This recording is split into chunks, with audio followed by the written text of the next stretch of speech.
بسم اللہ الرحمن الرحیم۔ BB1 نیوز چینل کی طرف سے میں ہوں قاری قاسم تنویر نقشبندی۔ آج دین کی بات اس کے حوالے سے ہم آپ کے سامنے حاضر ہیں، اور آج کے پروگرام میں ہم نے دعوت دی ہے جمعیت علماء پاکستان ضلع گجرات کے نائب صدر صاحبزادہ محمد ابو بکر غزالی صاحب، جو محتمم ہیں جامعہ محمدیہ رضویہ تجوید القرآن جلال پور جٹا میں۔ تو آج انشاءاللہ ہم ان سے کچھ مسائل پوچھیں گے، روزے کی اہمیت اور کرونا وائرس کی موجودہ صورتحال اور حکومتی احکامات کے متعلق۔ تو میں ریکویسٹ کرتا ہوں صاحبزادہ محمد ابو بکر غزالی صاحب سے کہ حضور رمضان شریف کی آمد ہے، تو روزے کی فضیلت و اہمیت تھوڑی سی بیان فرما دیں۔ اعوذ باللہ من الشیطان الرجیم، بسم اللہ الرحمن الرحیم۔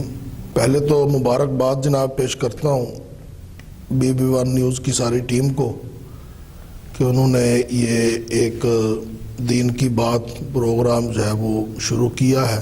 اللہ کریم اس میں برکتیں عطا فرمائے۔ دوسری بات، رمضان المبارک کے حوالے سے جو نبی پاک صلی اللہ تعالیٰ علیہ وسلم کی وہ شرح آفاق حدیث پاک ہے، جس میں تمام باتیں رسول اللہ صلی اللہ تعالیٰ علیہ وسلم نے رمضان پاک کے حوالے سے بیان فرمائیں۔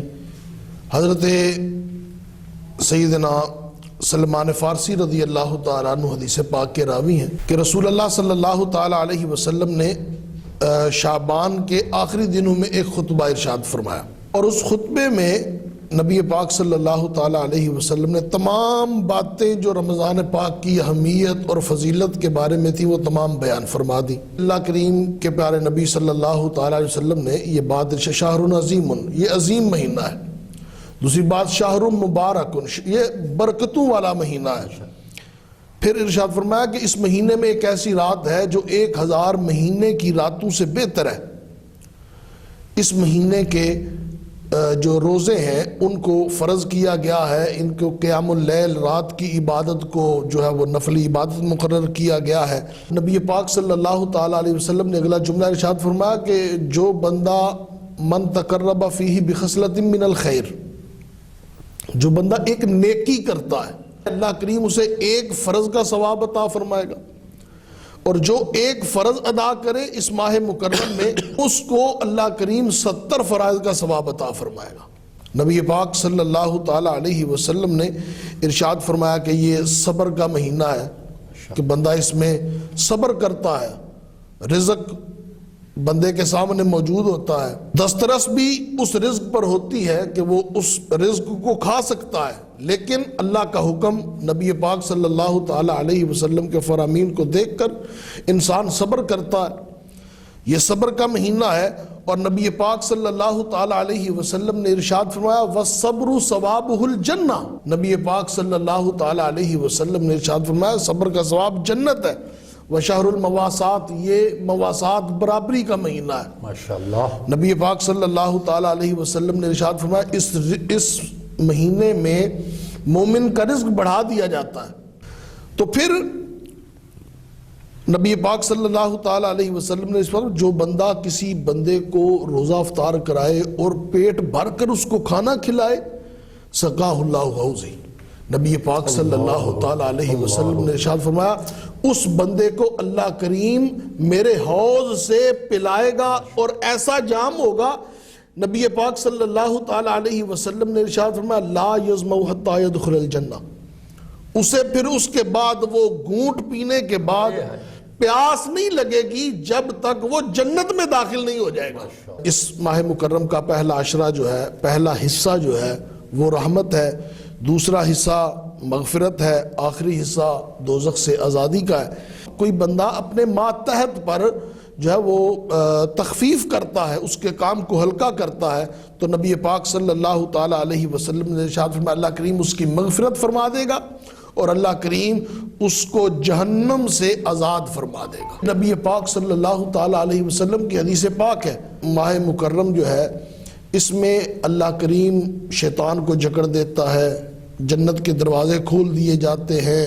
جنت میں ایک دروازہ ایسا ہے کہ اس کا نام باب الریان ہے، کہ اس میں سے صرف روزے دار ہی جنت میں داخل ہوں گے۔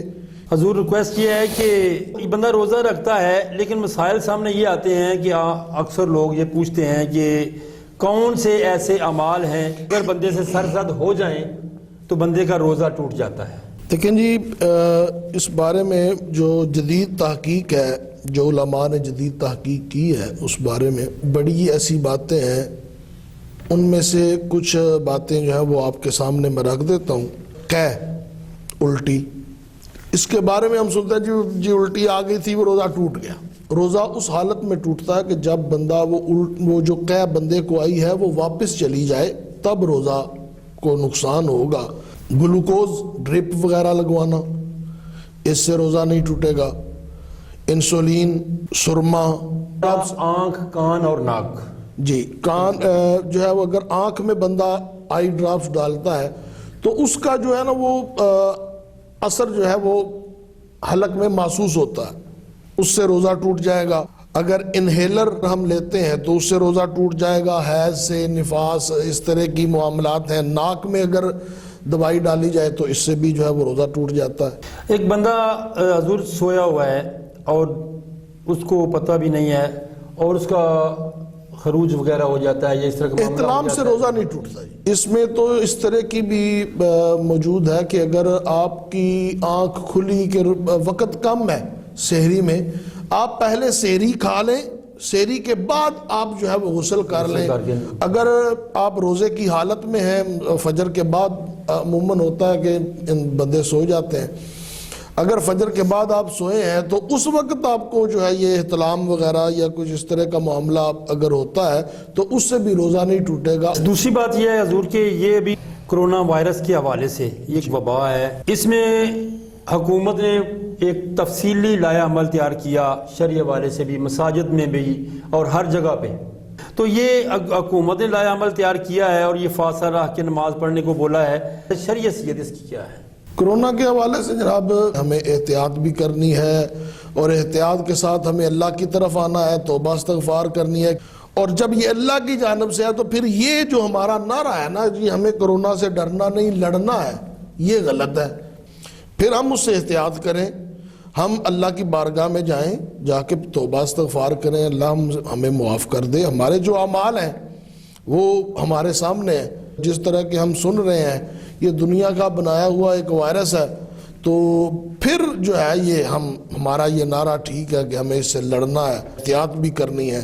جو احتیاط ہمیں حکومت نے بتائی ہیں، الحمدللہ میں یہ دعوے کے ساتھ بات کر رہا ہوں کہ علماء جو ہے وہ ان احتیاطی تدابیر پر عمل کروا رہے ہیں. لیکن دوسری جانب بات یہ ہے کہ بازار ہو، وہاں پہ رش ہے، منڈیوں میں اتنا رش ہے کہ کوئی وہاں پہ پوچھنے والا نہیں، کوئی بتانے والا نہیں، وہ ایک دوسرے کے ساتھ مل کے وہاں پہ کھڑے ہیں. وہاں پہ کیا کرونا کا کوئی خطرہ نہیں ہے.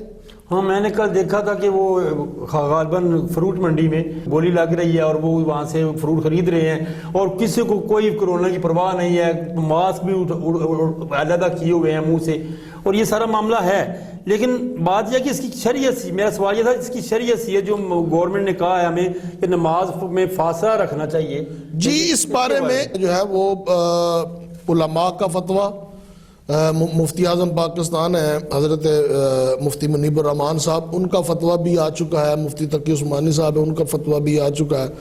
دیگر تمام مکاتب فکر جو ہیں وہ ان کی ایک میٹنگ ہے، اس میں وہ ان نے تمام لائحہ عمل جو ہے وہ عوام کے سامنے رکھے ہیں، میڈیا نے دکھائے، آپ کو بھی پتہ ہے. اس حوالے سے جو ہے یہ ساری باتیں جو ہیں یہ بالکل ٹھیک ہیں. فاصلہ اگر رکھنا ہے تو فاصلہ رکھا جائے گا، فاصلہ رکھ کر نماز پڑھی جائے گی. مسئلہ ہوتا ہے حاضر دور کا، جو صورتحال ہے اس صورتحال کے تناظر میں جو ہے وہ مفتی اعظم پاکستان مفتی منیب الرحمان صاحب نے بھی اس حوالے سے بڑی تفصیلی جو ہے وہ ہدایات جو ہیں وہ جاری کی ہیں. علماء سے انہوں نے کہا ہے کہ آپ اس طرح کریں. لیکن ایک بات کا اس میں خیال رکھا جائے گا کہ بعد میں اس کو حجت بنا کر پیش نہیں کیا جا سکتا کہ اگر یہ بیماری ہے یا یہ جو وائرس ہے یہ اگر دور ہو جاتا ہے تو پھر اس بات کو، اس دور کی بات کو یا اس دور کے جو مسائل ہیں جی چھوٹی چھوٹی باتوں کو عذر بنا کر جی پھر وہ اس کے بعد جو ہے یہ دور گزرنے کے بعد ان باتوں کو یہ عذر بنا کر پیش نہیں کیا جا سکے گا۔ جب وہ کرونا آیا تھا تو اس وقت ہم نے اس طرح نماز پڑھی تھی، یعنی کہ اس طرح نماز ہو جاتی ہے، ہم اس طرح نماز پڑھیں گے، ہم اس طرح معاملات جو ہیں وہ کریں گے، وہ اس وقت جو ہے وہ ان باتوں کا اطلاق اس وقت نہیں ہوگا۔ یہ صرف آج کے دور کی باتیں، جب تک یہ جو ہے وہ یہ کرونا وہ ختم نہیں ہو جاتا، یہ اس وقت تک ہے۔ جب معاملہ ختم ہوگا یہ مسائل جتنے بھی ہیں یہ اسی وقت ختم ہو جائیں گے۔ ساری دنیا، تمام مذاہب، تمام لوگ، سائنسدان جو ہیں اس بات پہ لگے ہوئے ہیں کہ اس کرونا کی ویکسین جو تیار کی جائے، ابھی وہ تیار نہیں ہوئی۔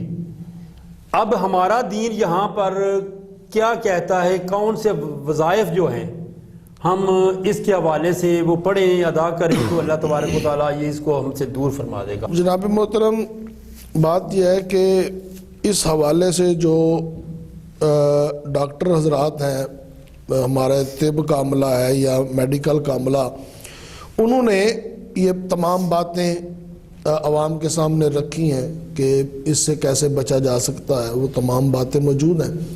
لیکن شرعی حوالے سے اگر اس میں بات کی جائے تو ایک دعا ایسی ہے کہ جس کے بارے میں الفاظ ہیں کہ اگر یہ دعا پڑھ لی جائے کسی بھی بیماری کو دیکھ کر یا کوئی بھی مریض دیکھ کر، تو پھر وہ بیماری جو ہے وہ اس دعا کے پڑھنے والے کو نہیں لگے گی۔ وہ دعا الحمدللہ الذی عافانی مما ابتلاک بہ وفضلنی علی کثیر ممن خلق تفضیلا۔ اگر یہ دعا پڑھیں، مریض کو دیکھیں کرونا کے یا کوئی بھی مریض ہے، اگر آپ دل کا مریض کو دیکھتے ہیں، اب یہ دعا پڑھیں، اللہ کریم کسی بھی بیماری کی، کوئی بھی بیماری ہو جی، کوئی بھی بیماری ہے، اگر وہ دعا آپ پڑھیں گے تو انشاءاللہ اللہ کریم کا فضل، اللہ کریم کا حکم ہو، وہ بیماری آپ کو نہیں لگے گی۔ اس کے علاوہ جو ہے وہ آیا کریمہ ہے، لا الہ الا انت سبحانک انی کنت من الظالمین، جو کہ حضرت یونس علیہ السلام نے مچھلی کے پیٹ میں جب وہ تھے تو انہوں نے وہاں پر یہ پڑھا تو اللہ کریم نے ان کی حفاظت فرمائی۔ ہاں بالکل، وہ کس طے میں تھے، کہاں تھے، لیکن اللہ تبارک و تعالیٰ نے حفاظت بھی فرمائی اور بخیریت وہ باہر بھی آئے۔ ہمارے مہمان تھے آج صاحبزادہ محمد ابو بکر غزالی صاحب، ماشاءاللہ بہت میٹھی میٹھی اور اچھی باتیں ہوئیں۔ اللہ تبارک و تعالیٰ ان کو عمر حضری عطا فرمائے۔ پروگرام کا وقت ختم ہو گیا ہے، انشاءاللہ نئے پروگرام کے ساتھ ہم آپ کے سامنے حاضر ہوں گے، نئے مہمان کے ساتھ۔ اللہ تبارک و تعالیٰ ہم سب کو عمل کی توفیق عطا فرمائے۔